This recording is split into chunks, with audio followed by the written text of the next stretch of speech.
오늘도 우리 베드로를 빚으신 예수님, 몇 번이나 용서해야 주리까? How many times should I forgive? 그런 제목으로 함께 나눌 그런 본문 말씀은 조금 길긴 하지만 마태복음 18장 21절로 35절 같이 읽습니다. 시작. 그때 베드로가 나와 이르되 주여, 형제가 내게 죄를 범하면 몇 번이나 용서하여 주리까? 7번까지 하오리까? 예수께서 이르시되 네게 이르노니 7번뿐만 아니라 7번을 70번까지도 할지니라. 그러므로 천국은 그 종들과 결산하려 하던 어떤 인구와 같으니 결산할 때 10,000달란트 빚진 자 하나를 데려오매 갚을 것이 없는지라.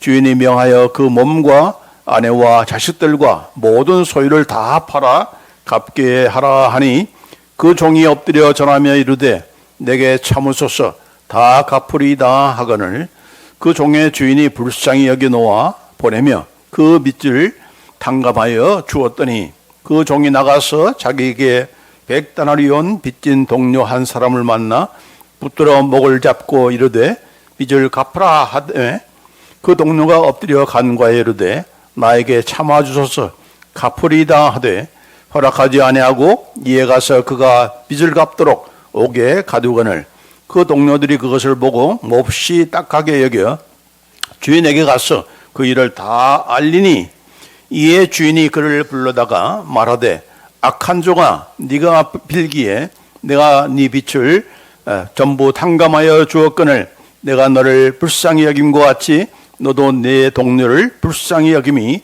마땅하지 아니하냐 하고 주인이 노하여 그 빚을 다 갚도록 그를 옥졸들에게 넘기니라. 너희가 각각 마음으로부터 형제를 용서하지 아니하면 나의 하늘 아버지께서도 너에게 이와 같이 하시리라. 아멘. 예전에 한번 소개했지만은 좋은 그런 예와 같아서 또 다시 한번 리바이브를 합니다. 보스턴에서 목회하는 콘라드 박사가 목회하면서 자기를 괴롭히는 하는 일마다 반대하고 시비를 걸고 또 이렇게 비판하는 그런 교인이 다행히도 어느 날 서부로 이사를 가게 됐어요. 근데 이사를 간 그 교인이 무슨 일이 모르지만은 그 후로 이 목사님께, 폰라드 목사님께 편지를 써서 그동안에 자기가 아주 목사님을 힘들게 했다고 모든 걸 다 용서해달라고 용서를 비는 그러한 편지를 보냈습니다.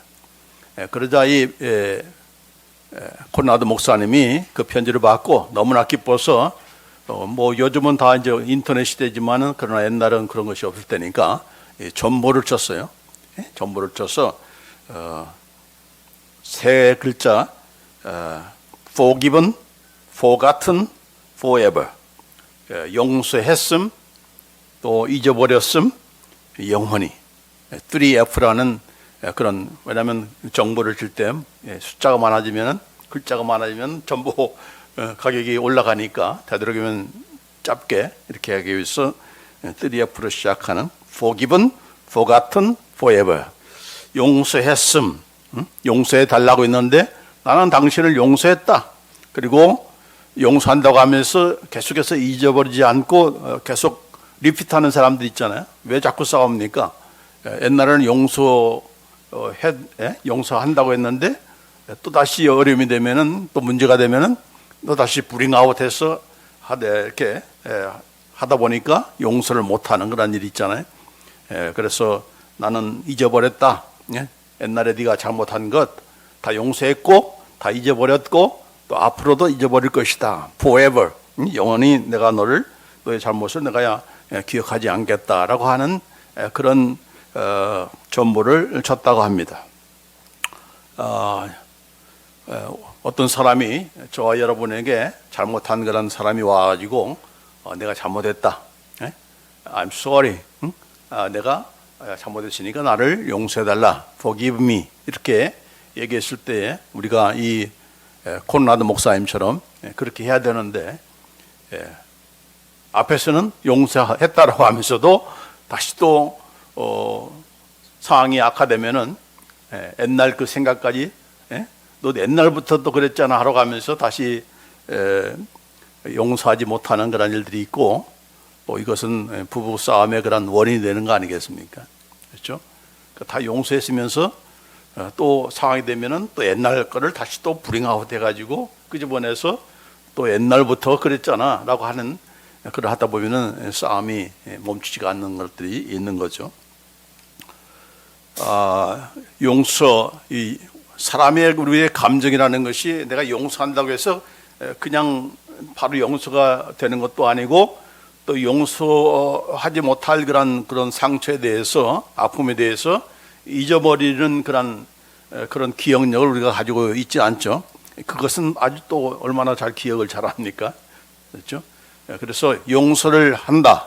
또 영원히 내가 잊을 것이고 용서할 것이다 하는 말 뜻은 전혀 생각도 안 나고 더 이상 어떻게 기억에도 나오지 않는 이렇게 뿌링아웃 되지 않는 그런 상태를 가리키는 것은 결단코 아닙니다. 여러분 영원히 잊어버리고 용서하고 했다는 그 뜻은 무엇입니까?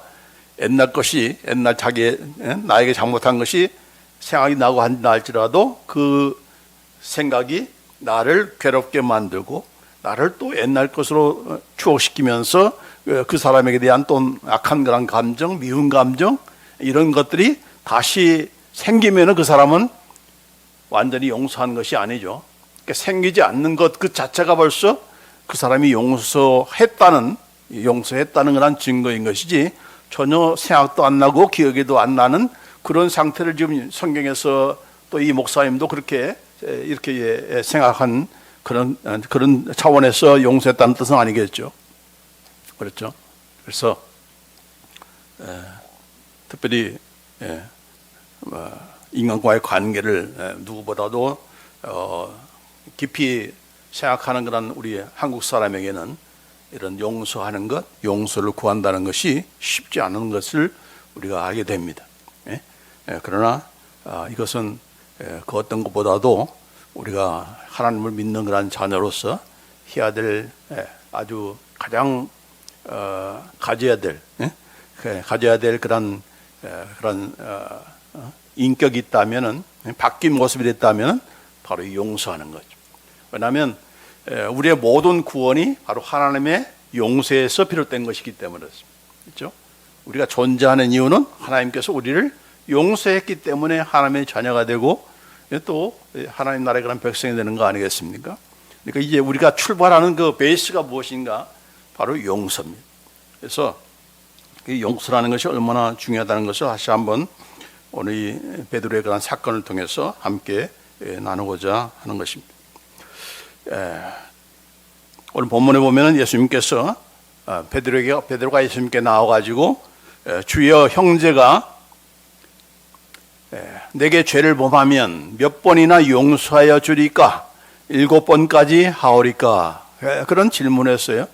그러니까 형제라고 하는 것은 믿는 사람들을 얘기하는 거예요. 믿지 않는 사람이 나한테 범죄하는 것을 얘기하지 않고 믿는 사람들이, 형제 자매들이 교회 안에서 이런 교인들끼리 죄를 범할 때에 나는 그 형제를 얼마나 용서해야 됩니까? 몇 번이나, how many times, 몇 번이나 용서해야 됩니까? 라고 하는 그런 질문을 하는 거예요. 이 질문은 이 앞에 예수님께서 하신 말씀이 있었기 때문에 이런 질문을 끄집어낸 겁니다. 그 질문은 무엇인가? 예수님께서 이렇게 믿는 성도들끼리, 크리스찬들끼리 서로 범죄를 하고 실수했을 때 거기에 대한 용서를 해야 되는 그런 말씀을 했어요. 그래서 여기 마태복음 17장에 이 말씀이 나옵니다. 네 형제가 바로 크리스찬 같은 신자들끼리 너에게 범죄하거든 가서 누가 하는 거예요? 나한테 실수한 사람에게 내가 가는 겁니다.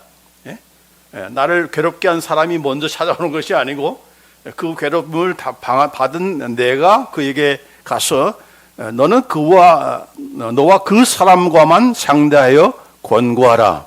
만일 들으면 네가 네 형제를 얻은 것이요. 그러니까 나한테 상처를 입힌 사람이 있어요. 그러면 그것을 여러 사람한테 떠벌리는 것이 아니고 이 사람, 저 사람한테 그 사람 흉보는 것이 아니라 내가 그 사람구만 단둘이서 직접 찾아가서 그 사람에게 권고하라 하는 것입니다. 왜 그렇게 하는 것입니까? 왜 여러 사람한테 떠벌리면 안 되는 거예요? 많은 사람들이 알고 있으면은 그 문제가, 그 사건이 모든 사람들이 알게 되다 보니까 사람들이 다 알고 있는 것을 이 사람이 발견하게 되면 어떤 일이 벌어집니까? 자기가 잘못되는 것을 시인하는 게 쉬운 일이 아니에요. 내가 뭘 잘못했는데? 라고 오히려 발뺌하기가 더 쉬운 겁니다. 혼자만 일대일로 대화하면은 훨씬 더 내가 나의 잘못을 인정하고 용서를 구하기가 이지한데, 그게 쉬운 것인데 여러 사람들이 알고 보니까 이 사람한테 다 말해버렸네. 이러다 보니까 내가 잘못한 것이 이렇게 고백하게 되면은 모든 사람들이 내가 잘못한 것을 다 인정해버리니까 그것이 싫은 거예요. 예? 그런 그 존심이 있으니까 결국은 발뺌을 하는 것이고 자기의 잘못을 인정하지 않고 내가 뭘 잘못했는데 라고 하면서 반박하기가 쉽기 때문에 예수님께서 지금 1대1로 그 사람에게 직접 네가 가라는 겁니다. 그 사람이 찾아올 리는 없죠. 왜냐하면 그 사람은 잘못한지도 모르니까. 그렇죠? 자기 양심이 가책도 없고 내가 뭘 잘못했는데 라고 생각하는 그런 사람에게 찾아오기를 기대할 수가 있겠습니까? 아주 내가 먼저 찾아가라는 얘기죠. 그게 지금 예수님께서 하시는 첫 번째 방법이에요. 그러니까 여러분도 마찬가지로 교회 안에서 이런 문제가 생길 때, 인간관계라는 게 뭐 실수하고 그러잖아요. 그럴 때 여러 사람한테 알리지 말고 먼저 그 사람에게 가서 내가 받은 상처가 뭔지, 왜 그렇게 했는지 라고 하면서 이렇게 풀어나가는 가운데 쉽게 그 사람과 그 사람이 그런 잘못을 그가 인정하고 한다면은 일이 쉽게 풀리는 거죠. 그러나 이제 그렇지 않는 경우가 있다는 말이에요. 그 다음에는 그 다음 단계가 뭐냐. 두 번째 단계가 지금 예수님께서 하시는 말씀이에요. 두 번째 단계는 뭐라고 했습니까? 만일 듣지 않거든 한두 사람을 데리고 가서 두세 증인의 입으로 말마다 확증하게 하라 합니다. 한두 사람을 데리고 가라는 얘기죠. 한두 사람이라는 것이 어떤 사람이겠습니까? 가장 안전한 사람은 목사님이나 장로님이죠.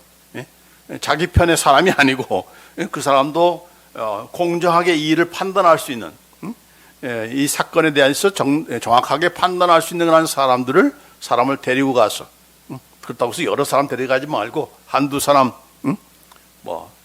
한 사람은 너무 불공정하다고 생각하면 두 사람 데리고 가서 그 사람으로 하여금 말마다 확정하게 하라는 거예요. 여기도 보면은 so that by the mouth of the two or three witness every fact. 팩트 점검이라는 말을 하잖아요. 이런 그게 사실인지 그게 진실인지. 왜냐하면 거짓이 되면은 그 판단하기가 없잖아요. 판단할 수가 없잖아요. 그래서 너 당신이 그렇게 말을 했어? 그 내가 말했죠. 당신은 어떻게 그거 들었어요? 나 이런 상처를 받았어요라고 하면서 먼저 가장 중요한 것은 팩트를 점검하는 얘기죠. 사실관계를 먼저 판단하고 거기에 대한 각기의 그런 입장을 듣는 것이 바로 문제를 해결할 수 있는 그런 바른 방법이죠. 이 사실을 왜곡해 버리면은 문제를 해결할 수가 없는 거죠. 그렇죠? 그래서 항상 이렇게 카운셀링 할 때 중요한 것은 뭐예요? 팩트. 사실을 먼저 확인하는 것. 자, 그래서 이제 이렇게 두세 사람이 가서 이렇게 했는데도 불구하고 이 사람이 도무지 자기의 잘못을 인정하기를 원치 않을 때, 그것을 싫어할 때 어떻게 하라고 했습니까? 그 다음에 세 번째 방법이 만일 그들의 말도 듣지 않거든 교회에 말하고 교회의 말도 듣지 않거든 이방인과 세리와 같이 여기라. 교회에 말하는 것은 교회 모든 성도들에게 다 떠벌리라는 얘기가 아니고 교회에 말한다는 것은 교회의 그런 징계를 얘기하는 겁니다. 징벌을 얘기하는 거예요. 그래서 당회든 무슨 리더자의 회의에서 이런 문제가 있는데 어떻게 하면 좋겠느냐 라고 하면서 우리가 권면을 하지만은 그 권면할 때 그 사람이 들을 수 있을 정도의 그런 회개할 수 있는 그런 기회를 주자라고 하면서 많이 쓰는 그런 교회 징계의 방법이 뭔가 하느니 바로 성찬식을 당분간 이렇게 수찬 금지라고 하죠. 성찬식에 동참하지 못하도록 하는 것입니다. 이게 이제 가장 교회에서 첫 번째 하는 그런 징계의 방법입니다. 왜냐하면 성찬식은 왜 우리가 하는 것입니까? 자기 죄를 고백하고 인정하는 그 용서를 위해서 하는 것인데, 그 사람이 이렇게 예수님의 그런 피와 그 살을 먹는 그 자리에 자신의 잘못을 인정하기를 거부할 때는 거기에 감히 해서는 안 되는 거죠. 그걸 좀 그런 기회를 주기 위해서 자기의 잘못을 인정하고 회개하기 위해서 그런 수찬을 성찬식에 임하지 못하게 하는 거죠. 그 다음에 그 사람이 직분자이면은 직분에서 당분간 쉬도록 하게 하는, 정직하게 하는 그런 일이 있는 거죠. 자, 그런데 그럼에도 불구하고 계속해서 안 들어. 그러면 어떻게 됩니까? 교회에서 이제 출교라고요. 출교. 추방이 아니고 출교를 하게 되는 것입니다. 자, 그런데 이제 여기까지 온 사람도 출교를 당했어요. 그러니까 교회에 더 이상 출석하지 못하도록 내쫓은 것이죠. 근데 그 사람이 어디로 가냐? 다른 교회 가는 것입니다. 뭐 이 교회만 교회야? 라고 해서 다른 교회 가는. 그럼 그 교회에서는 그 사람이 어떤 그런 징계를 받았는지, 어떤 징계 과정에 있는 건지도 알아보지 않고 교인이 왔네. 다른 교회에서 장로였던 분이 우리 교회에 왔어. 라고 하면서 더 기뻐하고 환영하는 그런 일들을 하게 되는 겁니다. 이게 이제 잘못된 거죠. 그러니까 교회에 그런 새 교인들이 왔을 때에 이렇게 뭐 뒷조사하고 그런 것은 아니지만은, 그러나 교회적으로 문제가 되어서 온 사람에 대해서는 신중하게, 이 교회도 마찬가지로 교회라는 것이 바로 예수님의 교회 아닙니까?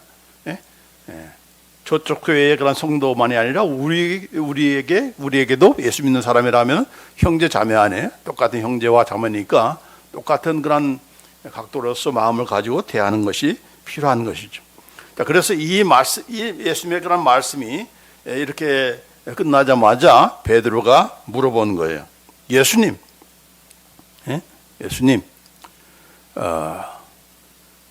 어떤 사람이 형제가 나한테 죄를 범하면은 몇 번이나 용서해 줘야 됩니까? How often, how many times shall my brother sin against me and forgive him? 이 베드로가 물어보면서 베드로가 또한 어떻게 했습니까? 자기가 답변했어요. 7 times? 7번까지 하오리까? 이 말씀은 무슨 말이에요? 지금 베드로가 또 자랑기가 또 도진 거예요. 자랑하고 싶은 거예요. 다른 제자들 앞에서 자기의 잘남을 드러내기를 원했던 거예요. 왜냐하면 그 당시에 랍비들은 얼마 동안 용서할 수 있는가? How many time? 우리나라 사람들처럼 삼수 3번, 3번만 용서해 주면 된다. 4번째는 결단코 용서해서는 안 돼라고 하면서 그 당시에 랍비 선생들이 가르쳤던 거예요. 그래서 이 베드로가 자기의 그 너그러운 마음을 자랑하고 싶어가지고 3번의 곱빼기 6번에다가 하나를 더 얹어가지고 7번 정도면 되지 않겠습니까? 이런 말을 하면서 예수님께서 아마 칭찬할 줄을 좀 계산하고, 야, 베드로야, 네가 그래도 너그러운 마음을 가졌구나 라고 하면서 칭찬할 줄 알았는데, 아니, 예수님께서 하시는 말씀이 뭐라고 했어요? 70번씩 7번까지 용서하라, 그렇게 했어요. 22절에 예수께서 가라사대 네게 이르노니 7번뿐만 아니라 70번씩 7번이라도 할지니라. 개역개정은 또 이렇게 바꿔서 그렇게 번역했는데, 원래 여기 말뜻은 70 times 7, 70번 time 7, 70 곱하기 7. 그래서 토를 몇 번이죠? 490번.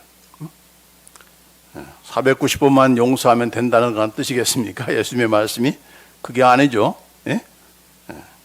언제든지 내가 잘못했습니다, 나를 용서해 주시라고 하면은 그것이 몇 번이든 간에 무한정으로 용서하라 하는 것이 바로 예수님의 답변이었습니다. 그래서 지금 예수님께서 하시는 그런 말씀을 우리가 잘못 오해를 하게 되면은 그냥 몇 번 정도 용서하면 되겠구나라고 하는 그런 생각을 우리가 해서는 안 되는 거죠. 자, 여기 보면은 70번씩 7번이라도 한다 하는데 원래 이것은 얼마 동안에 그렇게 하는 것인가? 여기 누가복음 17장에 보면은 이런 말씀이 있습니다. 같이 한번 누가복음 17장 4절에 만일 하루에 7번이라도 네게 죄를 짓고 7번 네게 돌아와 내가 회개하노라 하거든 너는 용서하라. 몇 번을 얘기해? 하루, 며칠 동안 하루에. 세븐 타임을 뭐 평생 동안 얘기하는 것이 아니고 just one day. If he sin against you 7 times a day. 하루 동안에 그렇게 이렇게 죄를 짓고 또 죄를 짓고 나서 바로 또 돌아와 가지고 잠깐만 하면서 내가 미안하다, 내가 실수했다라고 해서 또 용서해 달라고 할 때에 용서해 주고 용서해 줌과 동시에 또 나가서 또 다시 나한테 죄를 보고하는 그런 일들이 7차례, 7 타임, 하루 동안에 그렇게 했을 때라도 계속해서 와가지고 나를 용서해 줘라고 하면은 그 용서를 해주라는 겁니다. 용서를 구하지 않는 것에 대한 용서가 아니고 용서를 구하면은 그것이 하루에 7번이든 10번이든 70번이든 간에 너는 용서해 주라 하는 것입니다. 그러니까 무슨 중요한 것은 뭡니까? 용서를 구할 때 용서를 해주라는 얘기죠. 용서를 구하지 않는 상태에서 내가 용서하는 것도 우리가 필요하지만 그건 여기서 말씀하시는 그런 내용이 아니고 물론 그렇게 해도 우리가 용서를 해야 되는 거죠. 그게 바로 이제 스테반의 그런 용서라든지 예수님께서 십자가상에서 저들이 하는 것을 알지 못합니다. 그렇죠. 상대방이 자기가 죄를 짓는 것도 몰라. 나에게 상처를 준 것도 몰라. 그럴 경우에 우리가 먼저 용서하는 것이 필요하다 하는 것은 또 다른 차원이지만 여기서는 뭐라고 했습니까? 용서를 구하거든, 회개를 하거든. I repent.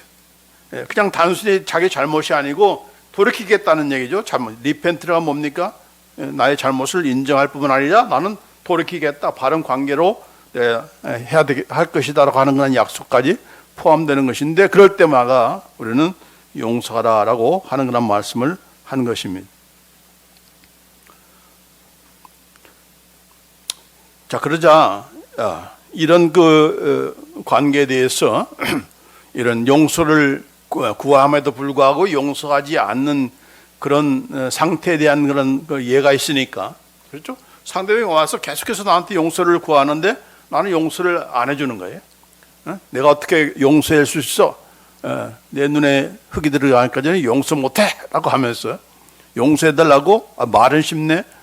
그런데 용서를 한 마음이 없는 그런 상태에 대해서 그 다음에 이제 예수님께서 비유로 말씀하신 거예요. 그게 바로 이제 1만 달란트 빚진 자를 용서해 준 것에 대한 그런 이 비유를 말씀하고 있는 거죠. 그래서 한 달란트는 6천 데나리오입니다. 한 데나리오는 하루의 품삯입니다.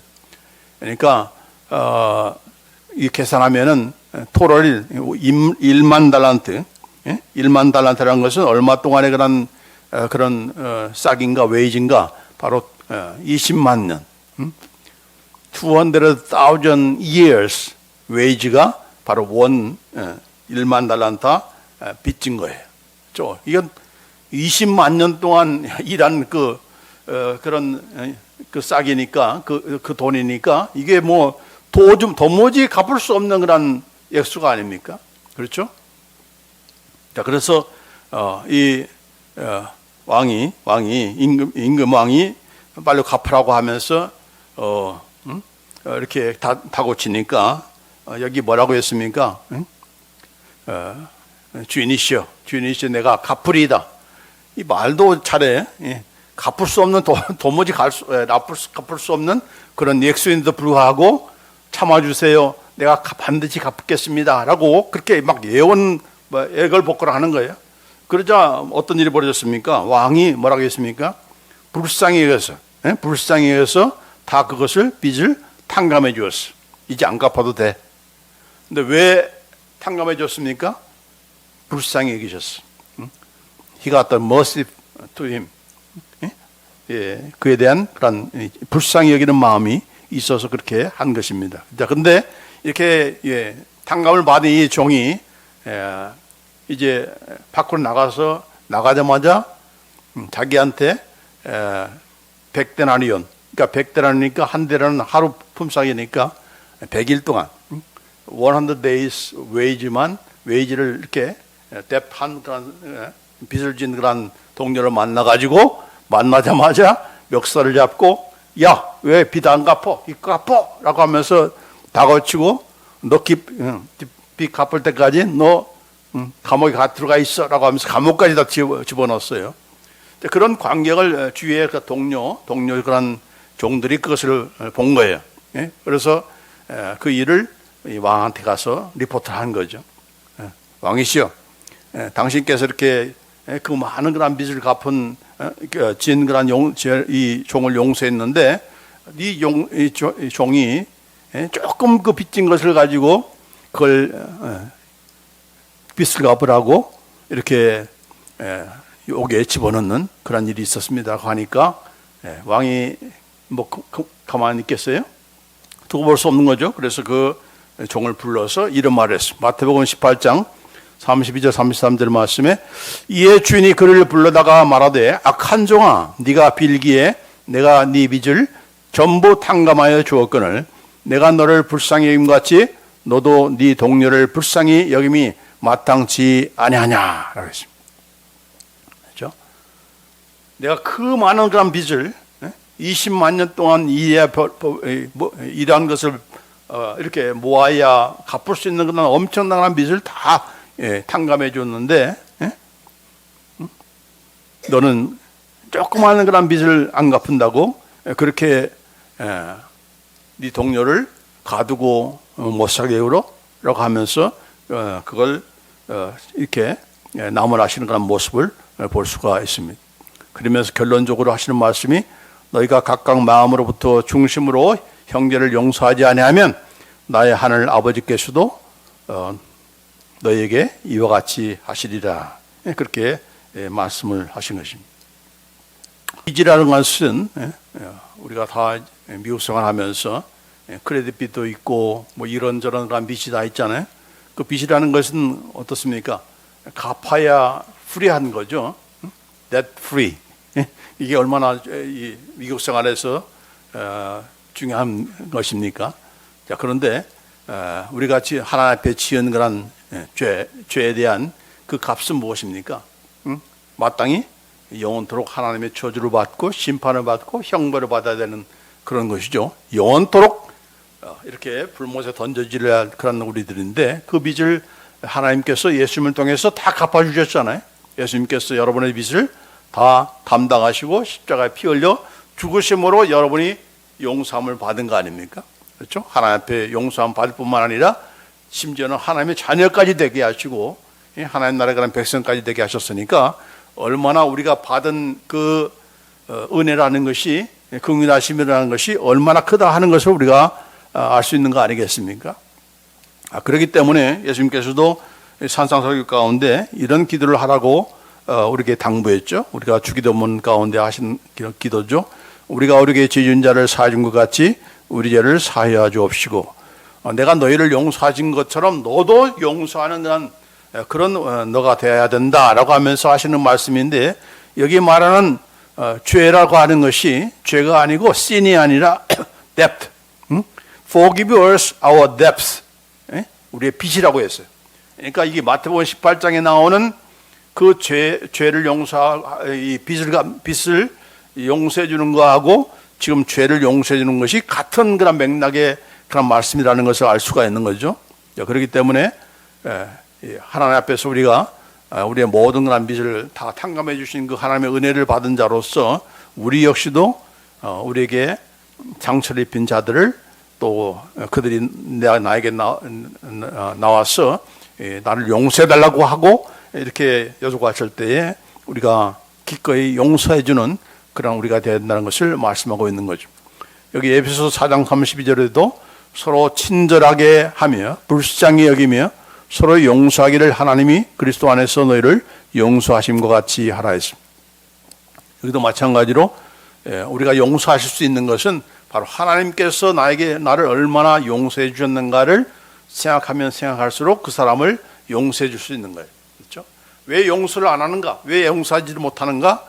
그 하나님께서 나를 어떻게 용서해 주는가를 리마인드하지 않기 때문에, 그것을 생각하지 않기 때문에, 그 용서가 얼마나 정말 내가 갚을 수 없는 그런 빚이고 죄라는 것을 인정하지 않으니까, 뼛속까지 인정하지 않으니까 우리 용서를 안 하는 것입니다. 그래서 우리가 용서할 수 있는 그 동기, 모티브는 뭔가? 바로 하나님께서 우리를 용서하심이 바로 모든 우리의 용서가 나올 수 있는 그런 근거인 것이지, 우리가 뭐 마음이 나빠서 우리가 뭐 너그러운 마음을 가지면은 용서할 수 있는 것인가? 절대로 그렇지 않는 거죠. 다 안갚음하기를 원하는 것이고, 나도 그에게 상처를 주기를 원하는 것이 인간의 내추럴한 그런 마음인 거죠. 이모션인 거죠. 그러나 우리는 그것으로 사는 자가 아니고 하나님께서 나에게 어떻게 하셨는가가 바로 내가 행동해야 될 그런 모티브고 내 근거인 것이고, 또 그 일을 가능하도록 하게 하는 그런 원동력인 것이죠. 그래서 야고보서 2장 13절에 긍휼을 행하지 아니하는 자에게는 긍휼 없는 심판이 있으리라라고 그렇게 말씀하셨습니다. 하나님께서 요구하시는 그런 여러 가지 그 크리스찬으로서의 그런 그 덕목 가운데 중요한 것이 바로 mercy, 긍휼을 행하는 것입니다. For judgment will be merciless to one who has shown no mercy. 그래서 이 긍휼이 얼마나 중요하다는 것을 바로 이 로마서 12장 1절에도 사도 바울이 말했죠. 그러므로 형제들아, 내가 하나님의 모든 자비하심으로 너희를 권하노니, 여기 자비하심이라는 것은 바로 긍휼을 얘기하는 것이죠. 너희 몸을 하나님이 기뻐하시는 거룩한 산제사로 드리라. 이는 너희 드릴 영적 예배니라. 하나님의 모든 그런 여러 가지 성품들이 많은데 왜 여기에 이 자비하심으로 권한다는 말이 나오는 것입니까? 이 자비하심이 없을 때는 우리는 어떤 존재가 되기를 쉬워요? 내가 조금 저 사람보다 나으면은 그 사람을 비판하기가 쉽고 책잡기가 쉽고 용서하지 않고 이렇게 블레임하고 또 저주하고 그렇게 판단하기를 이렇게 잘하기 때문에 중요한 것이 뭐예요? 바로 하나님의 자비하심을 기억하라는 얘기죠. 그렇죠? 그래서 신앙생활에 누가 믿음이 좋은 것인가? 누가 괜찮은 그런 크리스찬의 그런 삶을 사고 있는가? 바로 그의 삶 속에서 긍휼을 베푸는가에 따라서 우리가 판단할 수가 있어요. 누가 올바른가? 누가 정당한가? 이거 판단하면서 이렇게 비난하고 또 이렇게 정죄하고 그런 일을 잘하기 쉬운 그런 우리의 인간이기 때문에 이 사도 바울은 우리가 하나님 앞에서 정말 하나님께서 원하시는 그런 삶을 살아야 되고 우리의 마음으로 우리의 몸으로 다 하나님께 영광 돌리는 그런 삶을 살아야 되는데, 그렇게 해서 하나님께 드려지는 그런 예배를 우리가 매일마다 우리가 그렇게 예배하는 자로서의 그런 삶을 살아야 되는데, 그 예배의 그 가장 중요한 요소는 무엇인가? 하나님을 영화롭게 하고 하나님의 기뻐하시고 선하시고 온전한 뜻을 따라서 우리가 행해야 되는데, 그 가장 중요한 그런 근본이 무엇인가? 그것은 바로 긍휼이다. mercy, 자비다 하는 것입니다.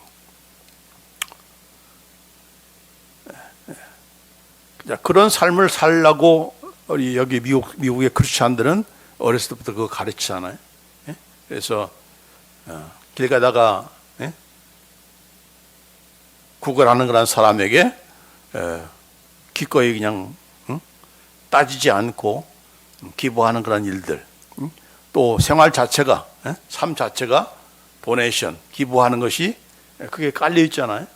그게 바로 이런 여러 가지 성경적인 근거에서 나오는 겁니다.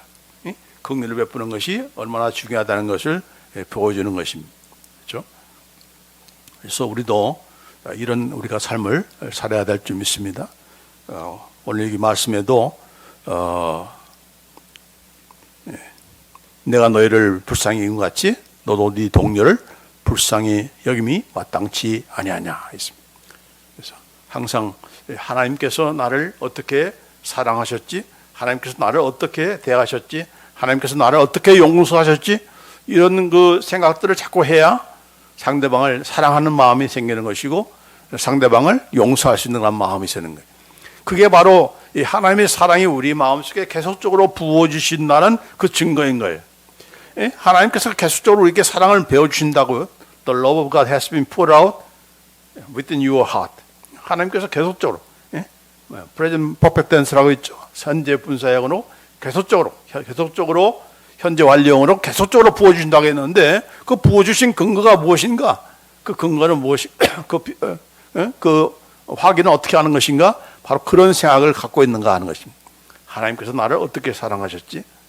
그래야 그 사랑을 생각할 때 상대방을 사랑할 그런 마음이 생기는 거예요. 그렇죠? 하나님께서 나를 어떻게 용서하셨지? 그 상대방에 대해서 나도 이렇게 용서를 해야 되겠지라고 하는 그런 생각을 하게 되는 것입니다. 그렇죠? 너희가 가까운 마음으로부터 형제를 용서하지 않으면 나의 하늘 아버지께서도 너에게 이와 같이 하시리라. 그렇게 말씀하셨습니다.